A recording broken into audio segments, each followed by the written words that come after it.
Well, thank you for everyone that decided to carve out some time in their busy days and hear this presentation. My intent is to definitely provide you with as much meaningful, useful information as possible. Just a quick introduction. My name is Master Sergeant Stephen Kuberek. This June, 2021 will mark 20 years in the Air Force for me. So that's a pretty surreal thing. And when I reflect back, I started the TSP at my 8-year mark in the Air Force. It was seasonal then. There were certain enrollment seasons or months throughout the year that you'd see billboards up around base or in the MPF that said TSP is open, you can enroll. And at 23, that didn't really have any.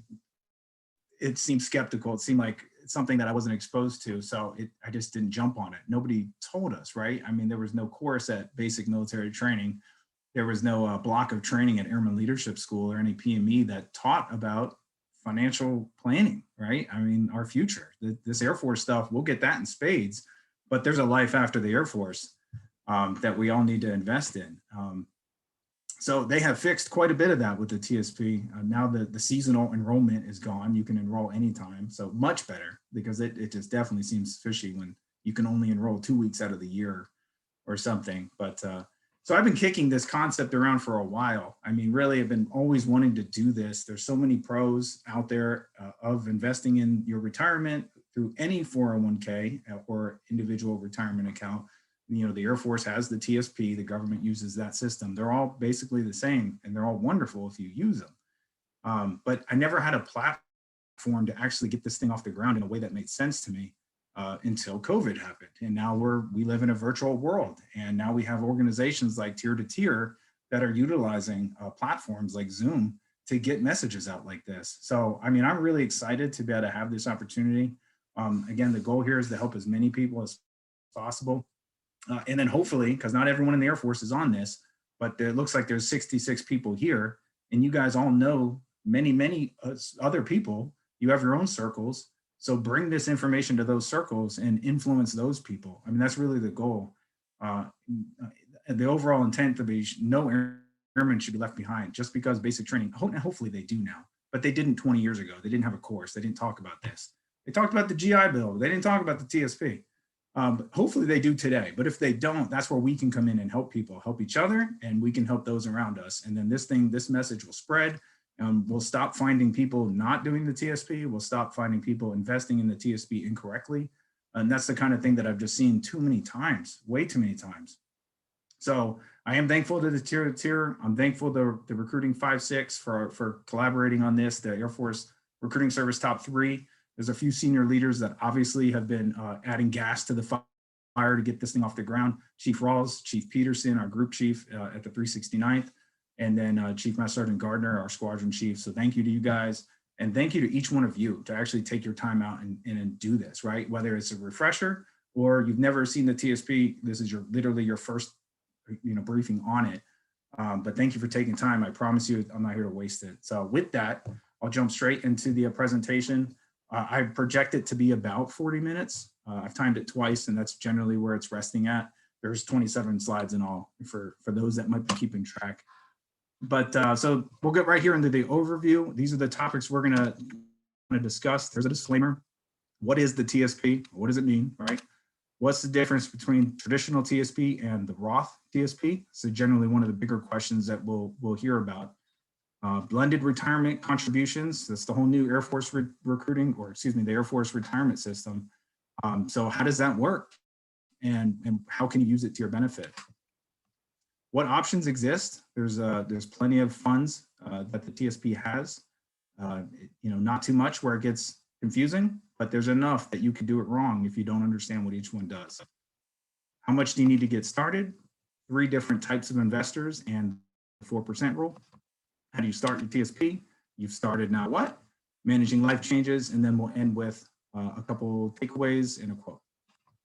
Jump right into the disclaimer. I'm just a guy on Zoom, right? I'm not a financial counselor. This is not financial advice. It's purely for educational and entertainment purposes. Personal finances are personal for a reason. Only you can truly decide what's best for yourself and your family. and past returns are never a guarantee of future returns. So what is the TSP? You'll notice in the bottom of each one of these slides, you're going to see like a link like you do here. Everything I'm capturing from to present on this PowerPoint, I got from the TSP website. So I'm not trying to manipulate data and make up my own stuff and grab stuff off Google that might not be accurate. You'll see the links to everything that I used posted at the bottom here. So if there's questions, you can always go there to find out more of the story. But I'll give you the forewarning, this slide has the most words of all the slides. But it's important because this is what I used as the bedrock to build this presentation, right? Because there was nothing out there for me to build on. So I'll give you the TSP's definition. The TSP offers a variety of investment options for your retirement. You can choose your own mix of investments from short-term U.S. Treasury securities to index funds made of domestic and international stocks. Or if you prefer, you can use one of their life cycle funds that uses a professionally determined investment mix designed to deliver a balanced approach to investing based on when you'll need the money. So that was my baseline to say, if I'm going to, teach people about the TSP, let's see what they describe it as. And now let me blow the lid off this thing. We are going to talk about all of that. We're going to talk about the short-term securities. We'll talk about the domestic, the international, the life cycles. We'll talk about it all, and we'll peel back on it. We're not just going to say this is what a life cycle is, but let me further explain this more than surface level deep. So that's what I'm most excited about. But before we get to that, we got to start with what the heck is traditional or Roth? What does that mean? So before you even start with the TSP, you're going to kind of have to pick one of these things. You can change it. So it's not like whatever your decision in is permanent. Most of us, if we're older in the Air Force, we only had traditional TSP. That's all that existed. A couple years ago, Roth came about. It's fantastic. It's great. I wish it existed when I first joined. But some of us stayed with traditional, and then maybe a couple years after that, we switched to Roth. So don't feel like you have to have this made up, but this is a decision you're going to have to make. The traditional TSP is contributions you're making to your retirement before the taxes are taken out. So you're going to contribute $500 a month. It's going to come off of your taxes. You're never going to pay taxes on that until you go to take it out of the TSP 40 years from now when you hit age 60, assuming you're 20, right? So whenever you hit age 60, that $500 a month grows into $2 million and you start taking it out to live on, that's when you're going to pay the taxes on it. On the flip side, Roth TSP is money that you paid the taxes, all right? You got your check every 2 weeks, you paid your 10%, 12%, whatever it is at the end of the year, your tax rate that you hit, you paid your taxes, you contributed to the TSP, and that money gets to grow completely tax-free. So now again, it grows into $2 million, and now you start to take it out at age 60 or 61, whatever age, you start to withdraw your contributions, but it's tax-free. That money is yours, 100%. So it's a really big benefit, but which one's for you, right? So quick recap, traditional lowers your taxable income today. Typically, this would benefit someone who's in a higher tax bracket. So you know what your family's income is. There's about 7 different tax brackets. The first $24,000 of our taxable income is the standard deduction, right, on our taxes every year.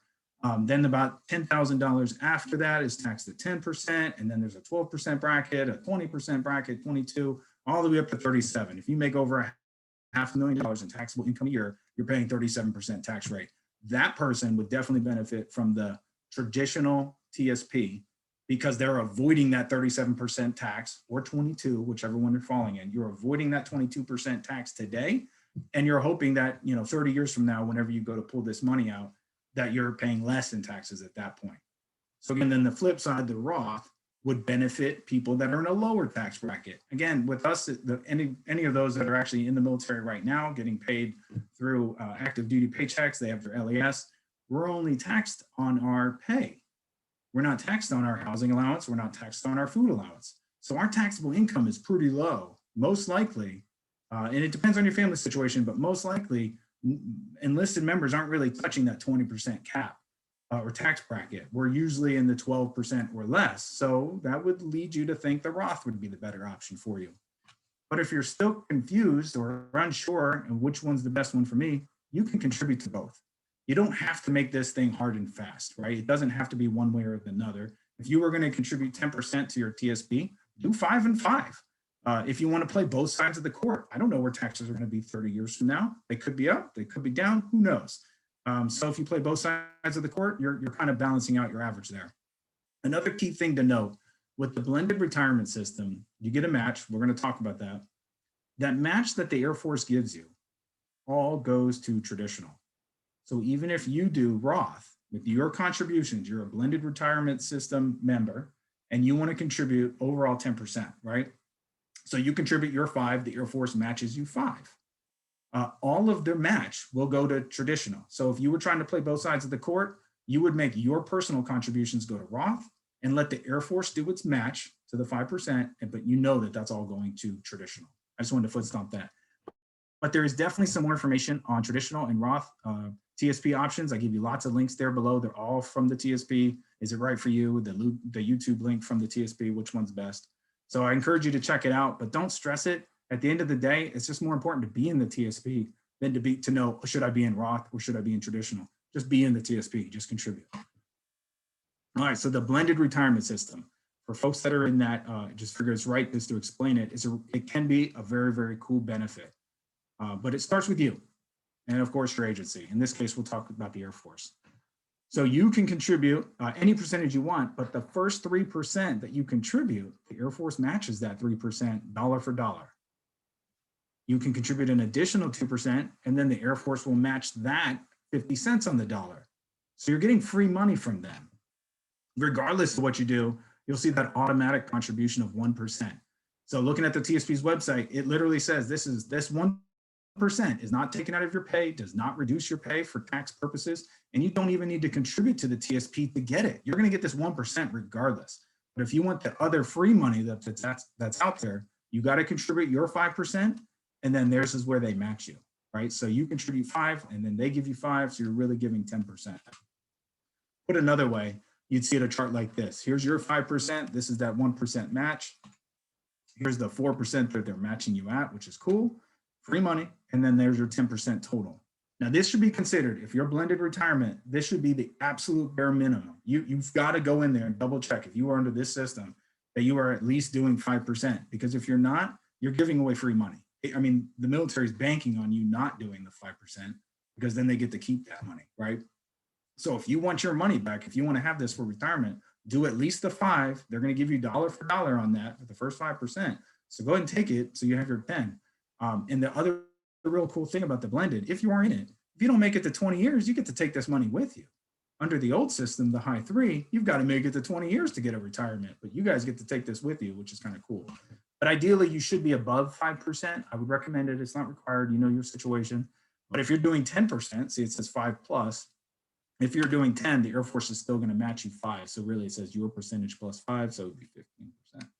But that's how the blended retirement system works. It can be very beneficial, but the key, it won't be if you're not contributing and getting that free match. You got to do that.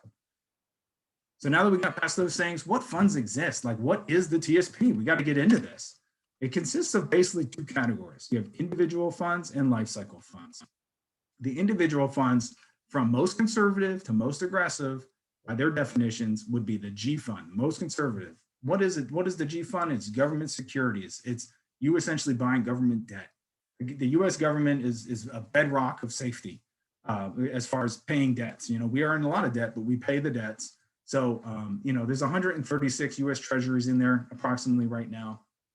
It's very, very, very safe. The principal core function of the G fund is to protect your principal, is to not lose the money. If you've invested $20,000 in there, the core function of the G fund is to protect that $20,000. It is not to grow that to anything that you would care to keep. It's just to keep you from losing what you have. The F fund, now we're shifting more of a mix of aggressiveness. The F fund is fixed income bonds. What a bond is a city or a state needs to build a school or a football stadium or whatever. They don't have $100 million sitting around to go build the new football stadium or high school. So they issue out a bond that people like us can buy into. We essentially become the lender like a bank does for us when we get a mortgage. So we are lending them our money with a principal and interest payment coming back to us. That's all a bond is. It's just, you're just buying into a project that a city needs, like a high school or something. A little bit more risk than a government security, but not risky. I mean, they're generally cities and states pay the debts. Now we're shifting into the stocks, right? The C fund. This is common stock is what it is, but what it equates to is the S&P 500. That's the index that the C fund follows. The S&P 500 is the largest 500 companies in the United States, from large to mid-size, but it's just the top 500 companies based on their capital. The S fund is then the opposite of that. This is your small capital stocks. So there's about 3,000 stocks on the stock market. The S fund would be anything but the S&P 500. So you're looking at about 2,500 other companies that fall into the S fund. Those are small capital stocks. And then lastly is your international stocks. It's the most aggressive per the TSP. International stocks would be something like Samsung or Toyota, right? These are just companies that, that trade on the US stock market, but they're not based here in America. So those are the 5 individual funds that exist within the TSP. Now, a life cycle fund, how this works, they have 5-year increments from the L income, which is really the old L 2020. Now that we're in 2021, the L 2020 turned into the L income. And it goes in 5-year increments all the way up to L 2065. So 2020, 25, 30, 35, 40. That number corresponds with the year group that you should be expecting to need the money, right? So if you're turning 60 around 2050, then the L 2050 would be the life cycle fund you should be investing in. All it is, the life cycle funds, is a diverse mix of the 5 core funds that we already just talked about on the left, the G, F, C, S, and I. That's all it is. But it is designed to allow you to invest into one thing for your entire life. So you find that the category that corresponds with your age, you find that L cycle fund. If it's 2050, you just keep buying 2050. Just buy it every single month. You do your 5% or 10% or 15, whatever you're doing. And then month after month after month, you just keep buying the L 2050, and then it does the work behind the scenes for you. Every single quarter, the life cycle fund gets a little bit so small, fractional of a percent, a little bit less risky and a little bit more conservative, right? So it starts off now, if you were invested in the L 2065, that's 45 years from now. So it would start now very aggressively. And then every 3 months behind the scenes, without you having to track anything, it just gets more and more conservative until the year 2065. That's when it's going to be the most conservative that the fund's going to be preset to be. And then hopefully, because you don't want to lose your money when you're that old, you don't have time to grow it again. So a deeper dive into those individual funds. Again, we have bonds on the left, this is the G and the F, and then stocks on the right, the C, S, and I. We'll start with the risk at the bottom. You'll see how the TSP categorizes the risk from the lowest all the way up to the highest on the I fund. Most importantly, we want to break down the trends, right? I don't care if in 1 year it gains 30% or if in 1 year it loses 20%. The 1 year isn't enough data, I don't really care. But 10 years is a big deal, and certainly the lifetime of each fund is a big deal. So we'll break into this a little bit. The G fund, like I already mentioned earlier, the key point of it is to preserve your principal. So you'll see the 10-year return of the G fund is 2%. That's what inflation is. So that's all the G fund's trying to do, is keep your money from being eaten alive by inflation. But as we get more aggressive and we shift away from that, you'll see the F fund doubles. Now it's 4% is the 10-year return.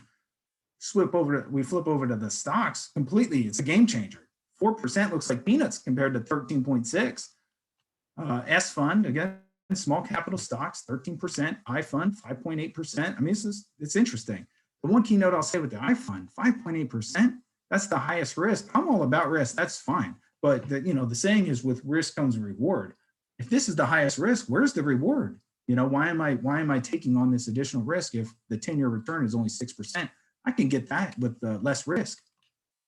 And now we look at lifetime. You'll see the inception date right below this, right below all of them, 1987, 88, 2001 for the S fund. So, I mean, most of these are 30 years old. 30-year return on the G fund was 5%. That's actually not bad. The problem is the 10-year return is only 2%. So the trend is that it's definitely lower than 5%. The F fund is 6%.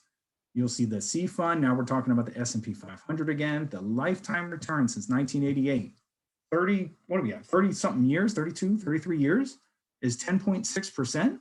That's amazing. That's incredible. And that's why I highlighted it in green, because we're going to use this number later in that example.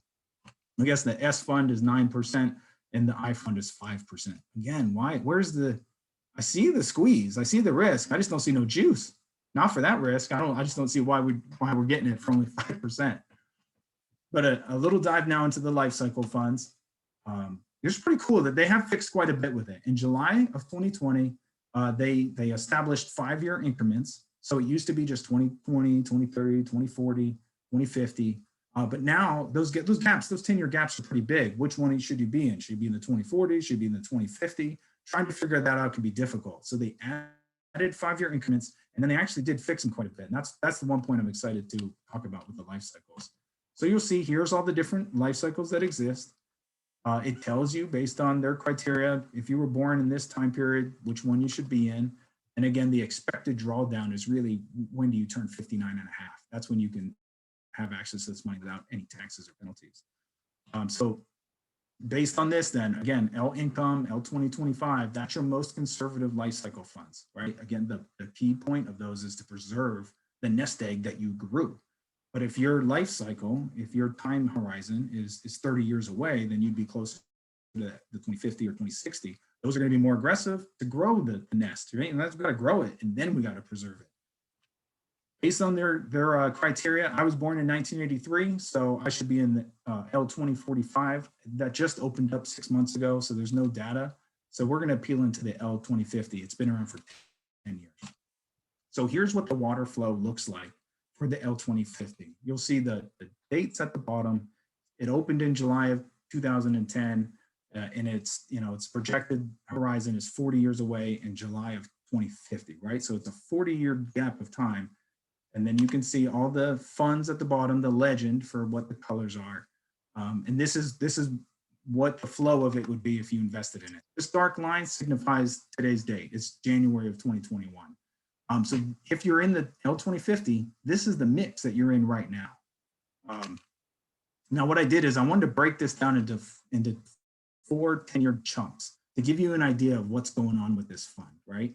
So if you invested in this in July of 2010, you'll see this was the allocation that it was. It was 10% in bonds, that's the G and the F, and then 90% was in stocks, the C, S, and I.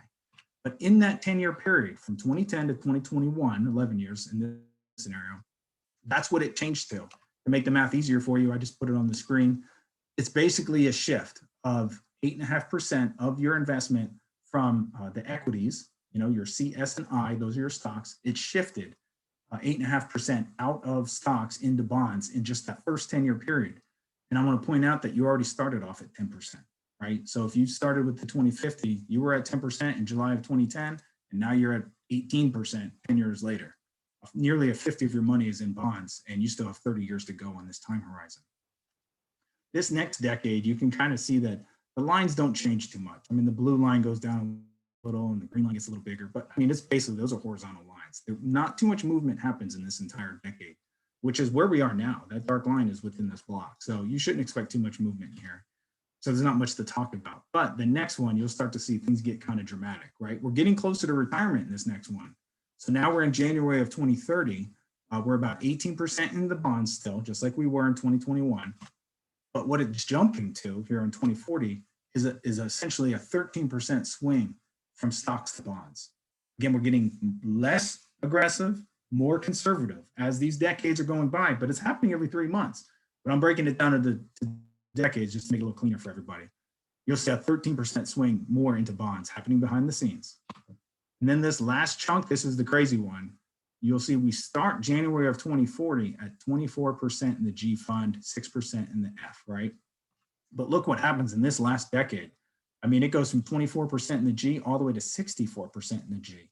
Because again, we're at the end of your time horizon. We need to keep that principle. You've grown your nest egg. This is what it's turned into. Now it's time to keep it because you're old and you need the money. There's no more time to risk it, right? What if the market crashes right before you need this money?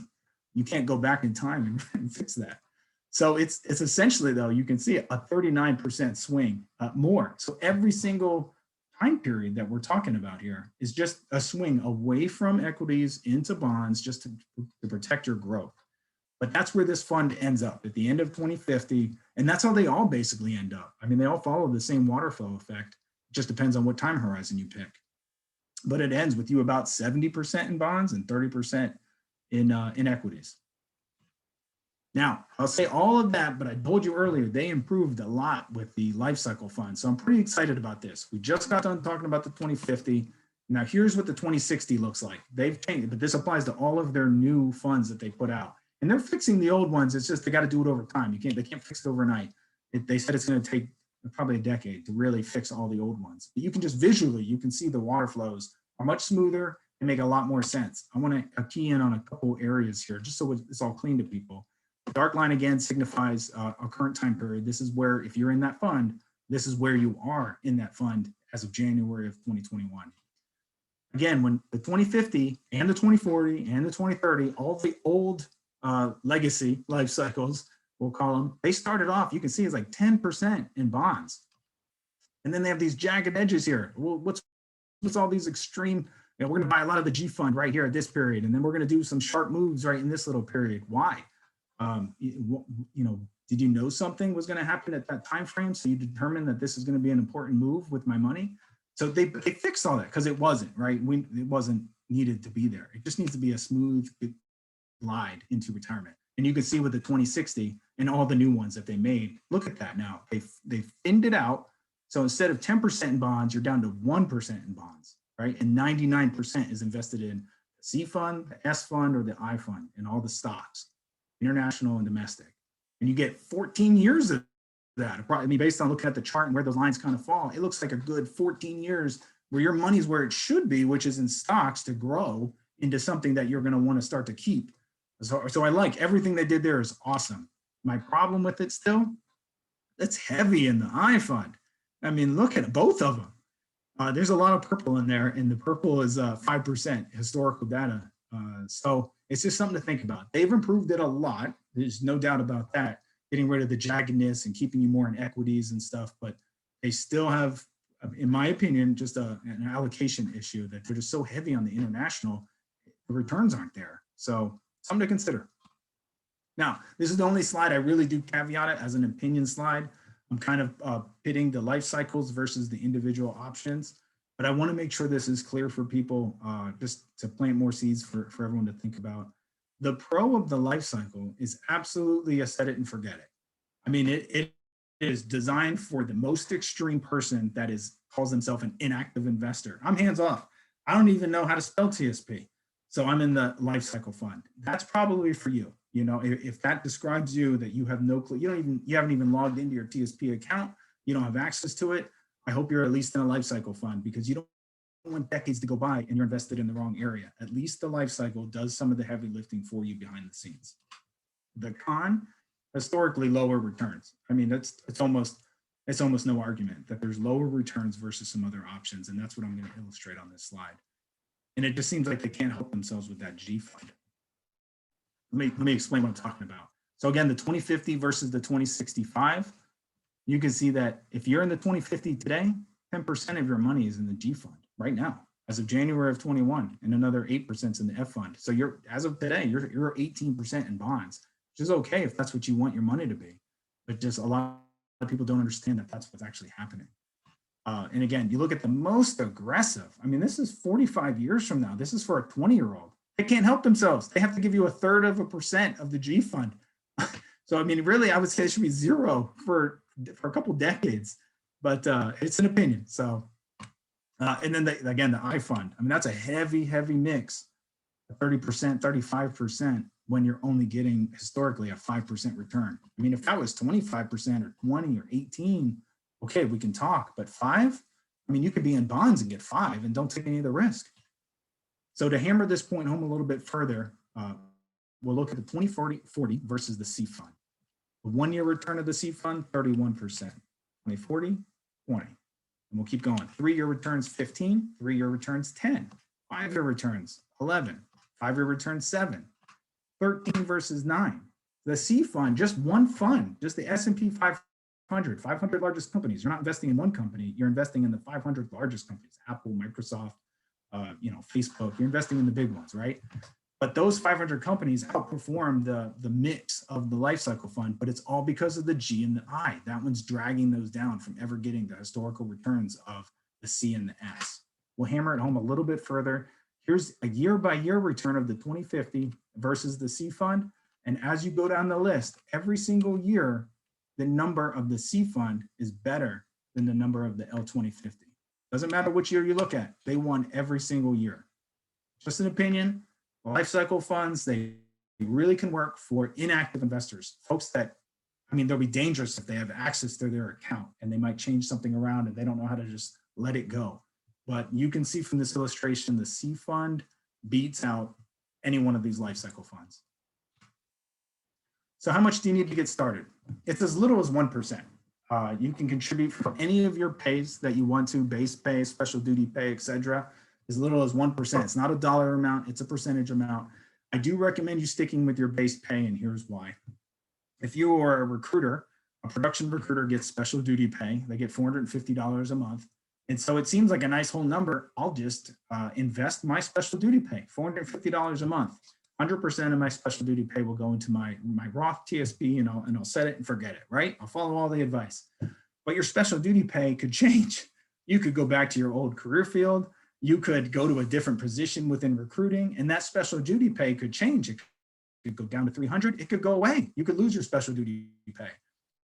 And if you don't remember that that's what your retirement plan was tied to, all of a sudden you thought for the last 10 years you've been contributing $450 a month, but in reality, the last 3 years you've been in a non-production job, or you went back to your old career field as security forces or something, and you're not contributing anything, and you just didn't even realize it. So if you stick with your base pay, that 1% will follow your base pay, no matter how many years you're in the Air Force. Every January, every promotion, you're getting pay raises here and there, a couple bucks here, a couple bucks there, but it starts to add up because you've tied your contributions to your base pay. So I really recommend that. Again, you got to decide what's best for you. There is a maximum you can contribute. It's $19,500. There's a reason they don't want you to go more than that, right? The government wants their slice of money too. They can't just let you contribute your entire taxable income and then never get access to it. So they do cap it. $19,500 is the cap. It can change from year to year, but it did not change from last year to this year. So it's the same contribution limit that it was. And another key note is it is the combined total of traditional and Roth contributions. So it's 19,500 period. No matter how you get it in there, that's the cap that you're allowed to contribute. If you are in a combat zone, you can actually exceed that cap, but this is just for the masses, right? So this is pretty exciting. This gives you an example of 3 different investors that took 3 different approaches to their retirement and the outcomes of each. We got Nervous Nancy here, Impulse Isaac, and Consistent Calvin, right? I'm sorry, I know it's fun stuff, but I try to have some fun with this. But to make things as fair, consistent, and transparent as possible, all 3 of these people enlist in the Air Force on the same exact day. They serve 20 years to the Air Force, and then they retire at age 40, right? I'm trying to keep things as constant as I can across all 3. All 3 only ever contribute $5,000 a year, right? So that ends up being $417 a month, and that's what they're contributing while they're contributing, because some people are going to choose to start and stop. How did I come up with this number? I tried to pick a number that made sense. I mean, $50,000 salary. Some of us make more than that. Maybe some of us make less. Some of us probably make a lot more than that. I just tried to come up with like 10% of a $50,000 salary. When you're using the calculators on tsp.gov, they make you put in an assumed pay raise. So I assumed the lowest they would let me do, which is 1%. And then all 3 people, if you remember that number that I highlighted on that other screen, the S&P 500 historical lifetime return is 10.6%. All 3 of them contributed to that same fund while they were contributing. All right, so Nervous Nancy, she was nervous about the TSP. She sounds like me, right? It took me 8 years to get started because I didn't know what it was. There was, again, no training, right? That's what, hopefully this is gonna help. So she waited 10 years to get started. She lost all of her 20s and she started at age 30 investing in her retirement. It was fine, thank God she started, but that's what she is. Then once she started, she didn't stop until she retired 10 years later. So she invested from 30 to 40 for 10 years straight every month. She did her 10%. Impulse Isaac, he's the flip side of Nancy. He did great. He enlisted in the Air Force at 20. He did his 10%. The problem is he got distracted. Halfway through his whole career in the Air Force, he decided that I don't need to contribute anymore. I'm good where I'm at. I'm going to spend my money on something else, right? You only live once or whatever. So, and then of course we can imagine Consistent Calvin. He started at 20 and faithfully, consistently contributed every month for 20 years. He did exactly what I'm trying to get everyone to do. But we got 3 different examples here. Let's see how it played out for each of them. Now we already know Nancy and Isaac, they ended up doing the same thing, just flipped. The only difference in these two guys or individuals is that Isaac started at the beginning of his career and Nancy waited till halfway through. But they actually contributed the same exact dollar amount. And then Isaac, because of the 1% pay raise, he did just a little bit more than double what they did, so he did 110,000 of contributions. Nancy grew her balance, her $52,000 into $669,000. That's what hers grows to by the time she hits 60 years old. Impulse Isaac, with his 10-year advance on Nancy, she waited 10 years to start. He didn't. Look what 10 years does. It nearly triples your balance. I mean, the power of compound interest is incredible. That snowball is rolling down the hill, and every time, imagine a full circle, a full rotation of the snowball, how much thicker the layer gets every rotation. So every year he had on her, that snowball got that much bigger, and it ended up being 3 times the amount just for starting early, even though he stopped halfway through, which you can imagine since Calvin didn't stop, look what his turned into, $2.5 million. And all they did was contribute $417 a month, every month, faithfully, for their period of time. Calvin, in his case, for 20 years. He did $400 for 20 years, it grows to $2.5 million. But what does that all mean, right? What is, if we grow it to $2 million, if we grow it to $2.5 million, that's where you get into some concepts of retirement, the 4% rule. I gave you 2 links at the bottom. One's from Forbes, one's from Schwab. You can YouTube the 4% rule. You could Google the 4% rule. It's out there. Some will argue that it's too conservative, but that makes it perfect for our example because I want to give you conservative numbers. Essentially, what it's saying is that no matter what you grow, that number 2, whether it's Nancy's 669 or Calvin's 2.5 million, you can take 4% away from that investment every single year, and it'll last for 30 to 50 years. Just that's the principles behind the rule, and you can read more about it. But that's what you should be aiming for. So if your goal is to have $40,000 a year of extra income from your retirement, then you need $1 million. 4% of $1 million would give you $40,000 a year, nearly indefinitely, 30 to 50 years. I mean, if you started at 60, 30 years from 60, you're 90. So, I mean, even the minimum of the 4% rule, which is why they're arguing it's too conservative, it brings you to 90 years old. So Nervous Nancy, again, she grew her 52,000 to 669. That 669 would give her $27,000 of additional income a year, which equates to $2,200 a month for 30 to 50 years. I mean, it's incredible, but just really not that. It's $52,000. It sounds like a lot. I get it, but it's spread out over 10 years of your career. In her scenario, she did it over 10 years. It's $400 a month. Impulse Isaac, same thing, $52,000. He just did it sooner than Nancy, so he gets the benefits of compound interest, $1.8 million. That'll end up giving him $6,000 a month at age 59 and a half for the next 30 to 50 years. And of course, Calvin, you can imagine his is astronomical, and it is. I mean, $8,500 a month, nearly indefinitely. I mean, on top of every other retirement that he's eligible for. All 3 of these individuals retired from the Air Force, so they're getting that, plus they're getting this. I mean, you're going to be living comfortably. But I do want to foot stomp a couple of the assumptions here. Again, this was based on a $50,000 salary. You know if yours is higher than that or not, but that's why I try to give you the raw numbers, right? Not just the percentages. The TSP calculator on the tsp.gov website, it forces me to enter percentages and stuff, but I wanted to get it to a raw number like $5,000 a year so it can make sense no matter what your income is. If you can do $400 a month, then one of these scenarios can be you. It just depends on how soon you started.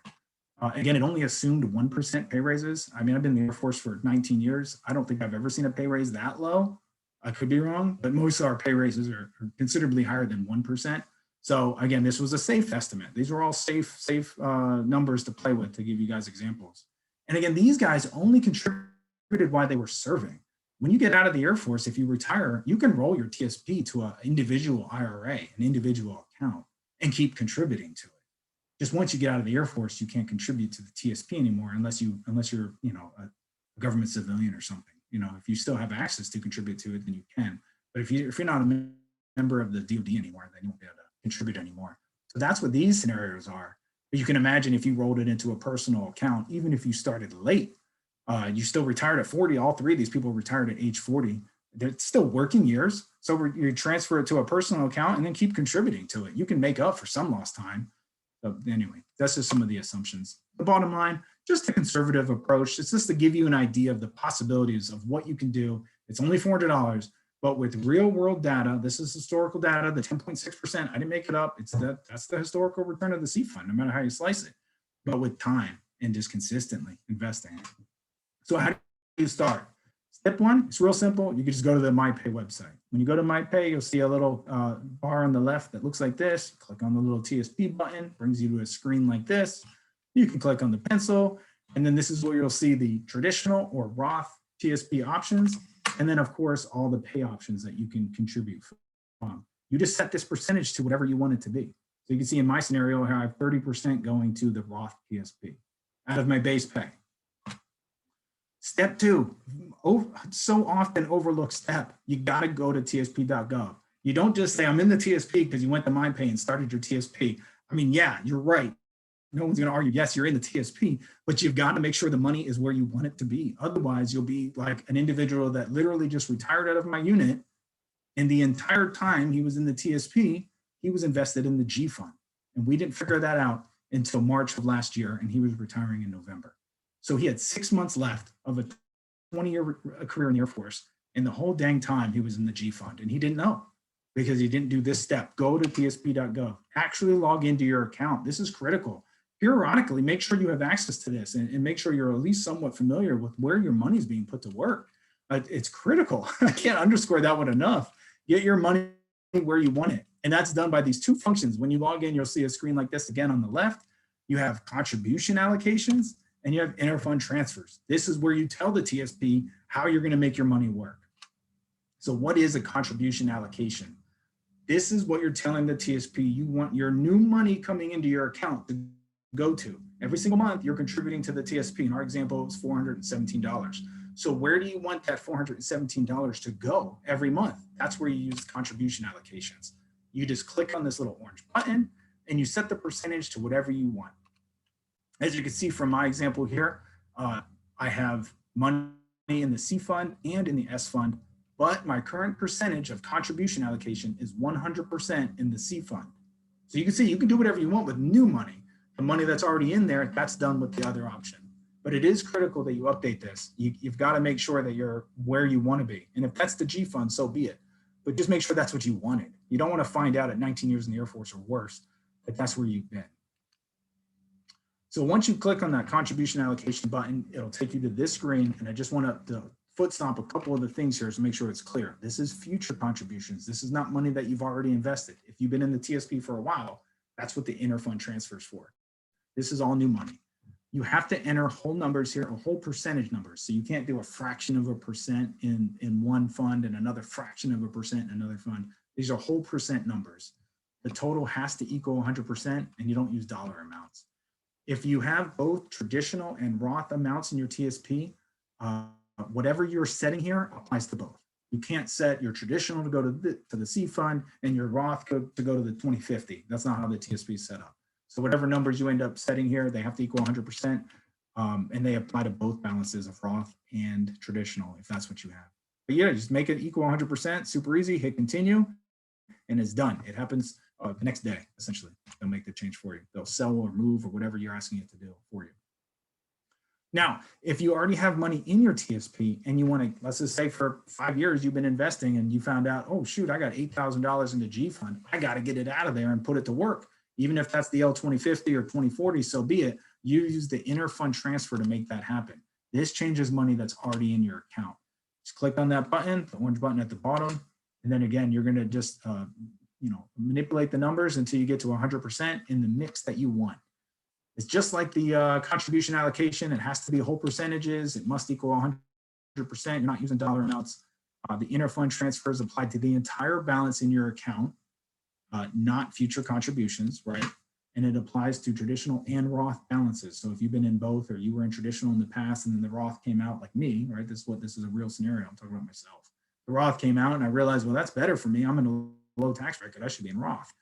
So this would apply to both accounts, essentially. If again, it has to equal 100%, you put in whatever percentages you want, make sure it says 100 here and hit continue. I mean, it's really simple.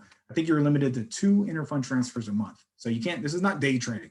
I mean, this is not, the TSP is not meant to be exciting. You want it to be boring. This is good. You just want your money to grow. You know, you don't need to be stressed out about the stock market's good or the stock market's bad. so that they limit the transfers. That also limits the cost for the TSP because every transfer costs them money and they have to push those fees out across the participants. So that's why it's good. It keeps our fees very, very low, which is great. So you started the TSP, now what, right? There's one last super important tip that most people overlook. When you log into your account, you'll see a screen very similar to this. At the bottom, you'll see these blue words, view your 12-month personal investment performance. This thing's really cool because you don't have to wait for a statement to see how your money's performing. You click on this button and it'll give you a 12-month rolling return on your money. So you can see from this example here, this was my account balance as of 30 December 2020. So just this past end of year, right? I just went in here for this slide. I made copies of this and I clicked on this and I said, dang, look at that. My rolling return average from 2020 was 20.28%. That's incredible. The money I started with in January of 20 grew 20% in 1 year. So that's why it's cool to have this. It gives you an idea, it keeps you motivated. Click on it once in a while. I'm not saying drive yourself nuts and click on it all the time, but click on it to stay familiar with what's going on with your money. You're still started, you got lots of cool information on your annual statements. And so I'm going to point out a couple of things. One is the lifetime contributions. For some of us that have been in the Air Force for a while, you go back to your older statements and this wasn't there. So I'm glad that they include it now on the newer statements. It kind of gives you an idea of how much have you actually contributed of your own money. And you can see I've contributed $56,000. This was from my 2019 statement. So I don't have 2020, they haven't released that statement yet because now it's all Roth for me. But I'm playing both sides of the court. Again, Roth didn't exist when I started. So, but there's other cool parts on your statements. You'll see this little block and it says, will you be ready for retirement? And I copied this from my 2015 year statement. It says I'll have $178 a month based on their projections, lifetime, $178 a month. And that was as of 2015 if I didn't contribute another $1. 2016, it went up $3. 2017 goes up $100. 2018, another $50, $60, right? 2019, now we're up to $419. So you can see in a 5-year period, my lifetime monthly amount that they're projecting based on no additional, the reason it keeps going up is it keeps growing and I keep contributing, right? But in that 5-year, just that little 5-year period of 15 to 19, again, the 2020 statement's not out yet, but my lifetime monthly amount has increased 235%. So I still have 20 years left. I still have at least 4 years left in the Air Force to keep contributing. Plus this, I'm only 38, so I can't touch this money until I'm 59 and a half. That's 20 more years for it to grow. That's how it gets to those scenarios that we talked about, where you see thousands of dollars a month. It's happening live, but it's all in front of you. Look at your statements. There's good stuff in there. So I want to talk to you about managing life changes real quick. There are some cool options if it's needed, right? You can take out a general purpose loan or a residential loan from your TSP. The general purpose loan can be used for anything, which is kind of cool. If you need the emergency comes up and you need $5,000, technically you could pull it out of your TSP. And it says no documentation required. So that's pretty cool. You don't have to jump through a lot of hoops. Repayment term is 1 to 5 years. You get out of the Air Force and you want to use some of this money to buy a house or to build a house, you can do that too. You can do a residential loan from your retirement. I'm not recommending this. I'm just saying it's cool options. It does require documentation. I'm sure if you're using it for a loan, you got to have like loan paperwork or a contract that you're building the house or whatnot. And then the repayment period is 1 to 15 years. And look at the interest rate. I mean, it's not even close to 1%. I know interest rates are at like bottom ground levels now, which is fantastic. But I mean, that's a really low interest rate. If an emergency came up and you needed access to this money, at least you have a way to do it. Now, there are some spouses' rights of a divorce, annulment, legal separation. That's something that you think might happen to you. I mean, I provided a link. You can get into the weeds with some of that stuff where, do spouses have access to your TSP? If you were to die, they notify the next of kin. So you'll have a beneficiary where this money will go to. If you're married, it's your wife, if you're not, kids or your parents or something, but all of that's in there. You could follow the link to read more about it. And I highly suggest it. I mean, you should have an idea of these things. It's not that complicated, and I'm trying to present it as easy and upfront as I can here. And then lastly, leaving the federal government, if your balance is over $200, you can keep it in the TSP. Just let it roll in there. You could also roll it into your own personal account so you can keep contributing to it. But once you're no longer a government employee, you can no longer contribute. You can, however, continue to change your investment mix through the interfund transfers, or if you have money outside the Air Force that's in a retirement account, you could transfer it into the TSP so you have it all in one basket. If you're a blended retirement system, you get to keep all of that agency match, that free money. You gotta get that 5%, get 5% for free. That one's huge. And finally, we make it to retirement, age 59 and a half. Once you hit that age period, you can start withdrawing the money out of the TSP. There's no penalties, no taxes. Everything's real easy. If you could keep it in there all the way up to age 72. That's the maximum before the IRS will require you to take what they call a minimum distribution. What the minimum distribution is based on your age and your account balance, right? So I can't give it to you now because it's individual numbers. But yeah, so that's the minimum 59 and a half, maximum 72. All right, so we're getting to the very, very end here. The final takeaways, we talked about quite a bit of information, but there are certain things I want to make sure we're hammering home. Starting the TSP with any percentage is exceedingly better than zero, than no percentage, right? If you can only afford 1%, then do the 1%. If you can only afford 2%, then do the 2%. I don't care, but doing any percent is better than zero. We know that for a fact, right? Do something, have some skin in the game, and you can figure out increasing the percentage down the road, right? So don't think you need to have 5 or you need to come up with 10. You don't. I just really hope you can try to come up with 1. Just start, right? Roth TSP definitely favors lower tax bracket families. If you're in a lower tax bracket, 10%, 12%, let the government have their slice now. Take it now. When my money grows into $2 million, I don't want you to touch it. It's mine. So that's what the Roth is about. Now, if you're in a higher tax bracket, if your family income is a pretty large number, and you're getting taxed at 22 or 24 or 30%, then you should be maybe looking at the traditional, right? And maybe you could say, all right, I'd rather avoid the 30% tax today, and then hope that it's not that high later. Blended retirement system, again, minimum 5%. Do that 5%. Get your free money, that free money from the Air Force. Keynote here, we talked about it earlier. You start the TSP on MyPay, but you manage the TSP on tsp.gov. You've got to go into that website, make sure you have access in your PIN. Actually log into your account. Periodically check your contribution allocations or where you want them, and use interfund transfers whenever you need to reallocate the funds to where you want it to be. Lastly, stick with your plan. Invest early, invest often, invest consistently. You'll be like Scrooge McDuck here swimming in the vault of gold coins. That's all I got, guys. Conclusion with the quote is the best day to start investing was yesterday. Yeah, if you haven't done that, the second best day is today. And I got my email address here, so if there are additional questions after this, you guys are more than welcome to email me. But that is it. Sergeant Kube, we got a couple questions too. Ooh, I appreciate it, man. Sorry, I wanted to keep it moving. I didn't want to go too long. What questions you got? Let's see. So, and they can come. Want to just come on and ask their question. That's fine too. Yeah. Whomever. Let me see. Master Sergeant Garcia, did you want to pop on and ask?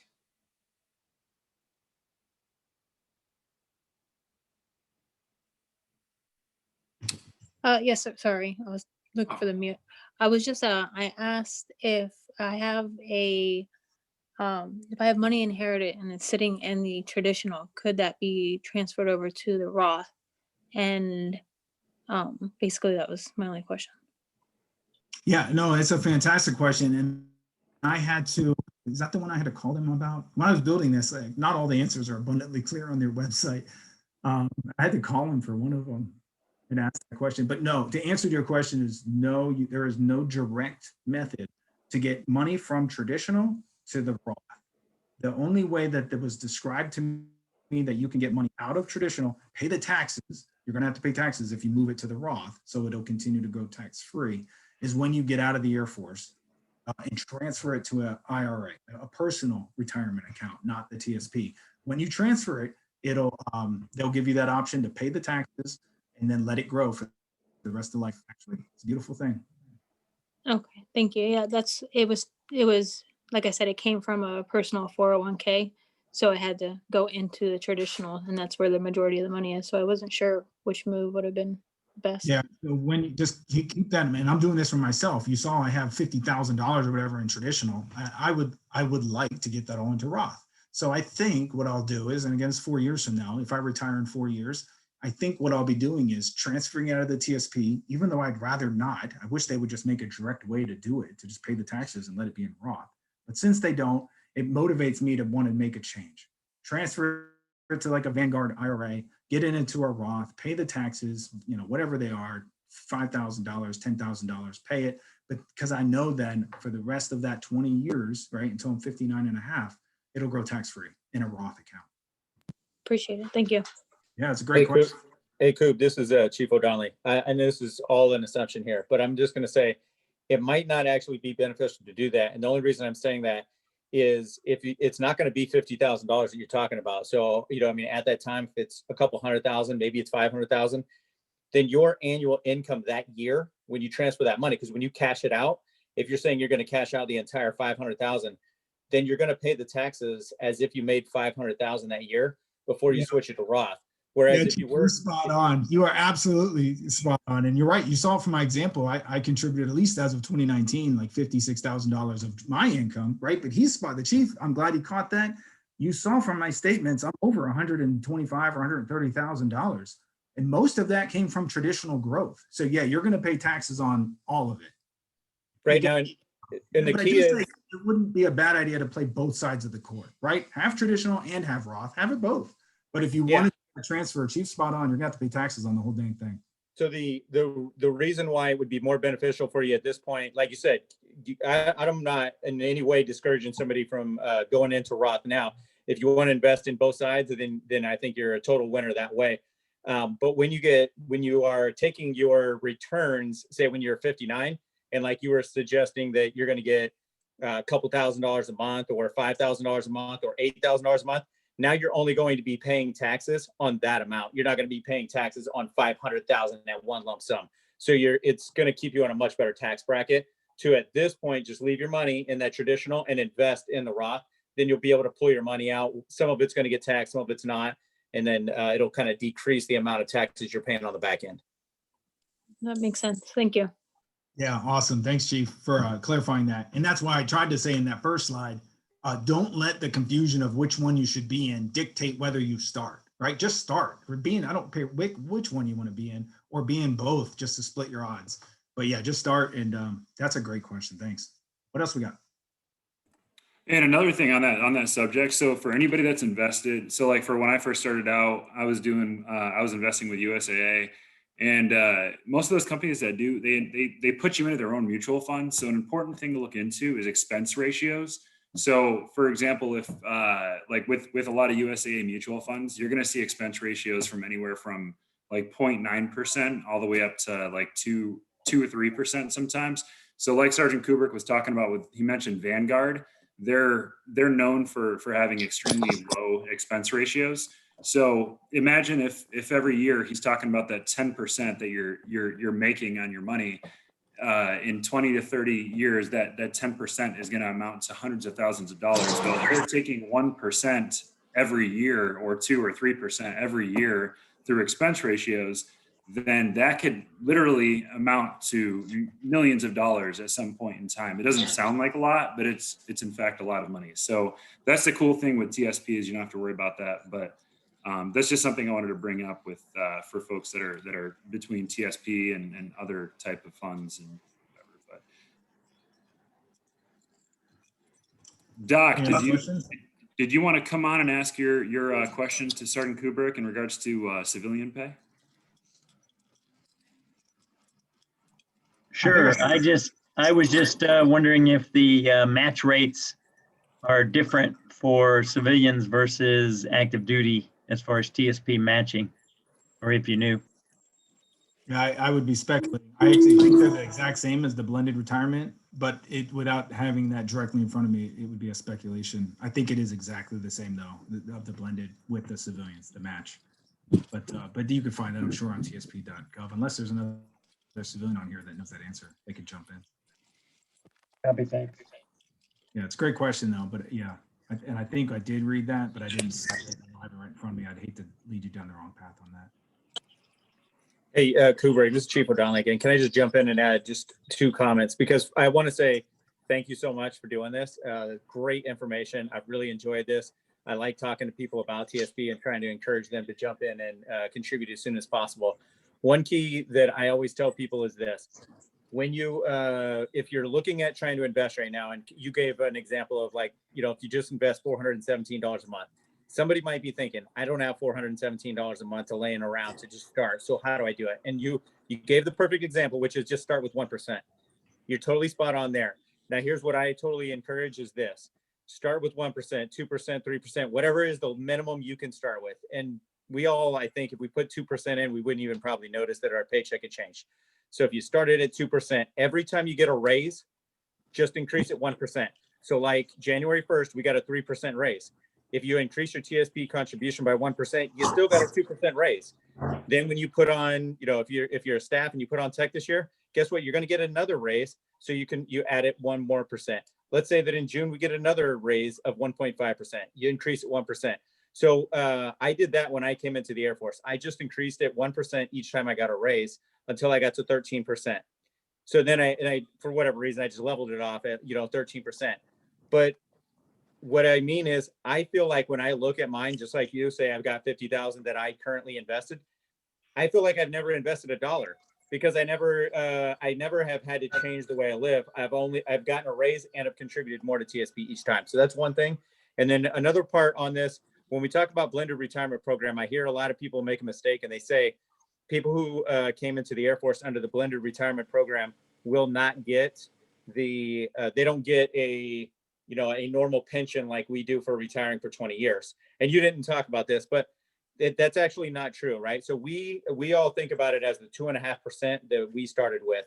And so we think about that when you retire from 20 years, you get 50%. People who come in under the blended retirement program still get 2% per year. So when they hit the 20-year mark, they get 40% of their base pay versus the 50% of their base pay. So I try to throw those things out there, just a misunderstanding that some people make. And then also a quick way for you to start with maybe 2% and then really quickly grow it to say 10, 12, 15% in a very short period of time. That's all I got. Thank you so much. Yeah, Chief, thanks. I echo all of that stuff. I was trying to get too technical. As you saw, it was technical enough. But yeah, if you do the 5%, you get the 5% match. You can bridge the gap that you've lost from 50 to 40 with the blended retirement system. But you do get the added benefit, and I think it's a really cool thing for someone that's young coming in the Air Force. They might not go all 20 years. They might only go 8. They might only go 10. They might just do 1 and leave. They get to leave with something. If you and I don't make it to 20, which we have, right? But if we didn't, we could leave with nothing, right? Here's your severance check. Thanks for your service. So the blended retirement system does add some cool benefits to new members. I see Cap asked a great question about the Roth cap amount. That's awesome. And I love the enthusiasm to contribute to the Roth and hit that cap. That's what my goal is. That's my New Year's resolution, to hit that cap. You will pay a penalty though. So you got to pay attention to the details. Don't exceed the $19,500. They'll hit you with a penalty at the end of the year. I think it's 10%. So don't do it. That's the quick answer. What else we got? Sergeant Bowles, I just had a quick question. I don't know if it's if you can answer it, but I paid into a Roth IRA because I thought that I would lose money if I stayed in, if I started investing in the TSP whenever I was younger, because I wasn't sure if I was going to stay in or not, which obviously I have. But am I able to roll the Roth IRA into the TSP, or should I just keep those separate and then I could use my contributions in the TSP when I retire and roll it into the Roth? And from what I understand, any qualified retirement account can roll into the TSP. I mean, that's even what they say. Even when you retire from the Air Force, you still have your TSP balance. You can roll it out into a personal account, or you can still roll outside money into it and do an interfund transfer to put it where you want it to be. But yeah, just give them a call. I'll be honest, whoever thinks to call the TSP, I had to for this briefing to answer a couple questions. They plaster their phone number on pretty much every single site that I was on, every link within the tsp.gov. Give them a call. They answered right away, and they were very helpful. The lady was nice. Because in my question, this is what it was, because a lot of you guys are bringing up personal Roth IRAs. I was really intrigued. How does the TSP get away with allowing us to contribute $19,500 to a Roth? And if you were to go Google the Roth TSP just Roth IRA, you're a civilian in the Air Force. God, I'm confusing myself. You're a civilian outside the Air Force. And you just want to open up a Roth IRA, there's a contribution limit of $6,000, but the TSP allows us to do $19,500. So I had to call the TSP to say, why is that? I mean, why are we allowed to do triple what a civilian is allowed to do And they explained it's because the TSP is not a 401k, it's a 401a alpha. So it's a different code within the IRA code or whatever. But that's what allows us to contribute 3 times the amount. It's not a 401k like civilians have. It's pretty interesting. So take advantage. Awesome. Thank you, sir. Yes, ma'am. Anything else? I got a quick question if you're free for one more. Yeah, of course. So I was informed by my first sergeant a few years ago that you can actually take your traditional, transfer it to your Roth in a deployment zone, and therefore never pay any taxes on any of that. So you're not paying taxes when you're putting in the traditional. Since you're deployed in a deployment zone, you can go ahead and transfer that over. Therefore, it's kind of like a little hack, if you want to call it that. But I was seeing if you guys had any insight on that, or if you've heard of that before. It looks like Chief came off mute, and he might. Chief O'Donnell, you know. So I don't, I've never heard of anyone say that, but this is what I would caution. I believe that when you are in a, even when you're deployed throughout that year, you are capped at what is actually non-taxable income. Now, a lot of people in the Air Force don't exceed this, so they don't really think about it, but it's only like $80,000. So in that scenario, that would actually not work, because you need to take into consideration how much money you've made this year, which you probably make close to $80,000. Then all of the money that you would be, taking out of your, out of your fund, that would all be now taxable income. So I think that's an unrealistic scenario. Even though I like the way people are thinking. Yeah, I love it. I love it. But that would be another one. Call the TSP and just ask them, like, if you know you have a deployment coming, say, like, this is what I'm thinking. Do I have any options, right? I mean, they're going to tell you what's legally allowed. Yeah, but I do know there is a cap on non-taxable income. And so I think that's like 80,000. So even if you made no money that year, if you pull out more than 80,000 of your fund, you're going to be paying taxes on it. That good guy. I love where he's thinking, though. We got to get away from these taxes, right, man? He knows it. That's good. That's good. Thank you guys. Appreciate it. Awesome brief, by the way. It was really good. I appreciate it. The thing grew spider legs, I promise. And as I was building it, I was like, oh, I got to talk about this. And how do I show that? And yeah, it was fun. What else we got?